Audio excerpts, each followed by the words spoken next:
বরিশাল ১ জহিরুদ্দিন স্বপন। বাংলাদেশে বিএনপির মনোনয়ন বঞ্চিতদের বিক্ষোভে উত্তাল বিভিন্ন জেলা। দলীয় মনোনয়ন না পেয়ে ক্ষুব্ধ নেতাকর্মীরা সারা দেশে বিক্ষোভ, সড়ক অবরোধ এবং পোস্টার ছেঁড়া সহ গাড়ি পুড়িয়ে তাণ্ডব চালিয়েছে বলে খবর পাওয়া গেছে।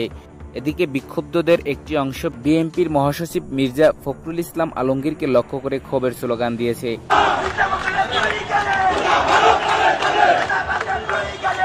তারা অভিযোগ করেছেন মনোনয়ন বন্টনে স্বচ্ছতা ছিল না এবং ব্যক্তিকেন্দ্রিক প্রভাবেই অনেক যোগ্য প্রার্থী বাদ পড়েছে। খোঁজ খবর নিল না, তাকে মনোনয়ন দেবে আর এখানকার বিএনপি চুপ করে বসে থাকবে, তা হতে পারে না। অবৈধ মনোনয়ন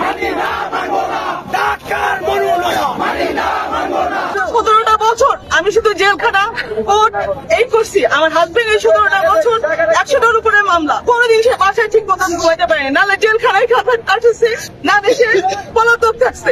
ফখরুল ইসলাম আলমগীর ফিডার সামরা রাখতাম না কুমিল্লার বিএনপি যদি হাজি ইয়াসিন সাহেব ছাড়া অন্য কেউ নমিনেশন লইয়া আইয়ে।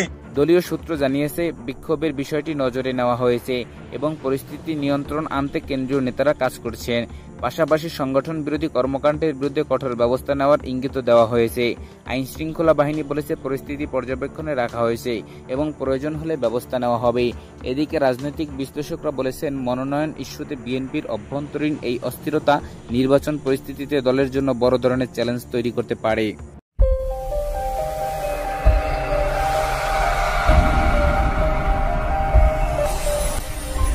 মুসল্লি টেলিভিশন, সত্য প্রকাশে এক ধাপ এগিয়ে।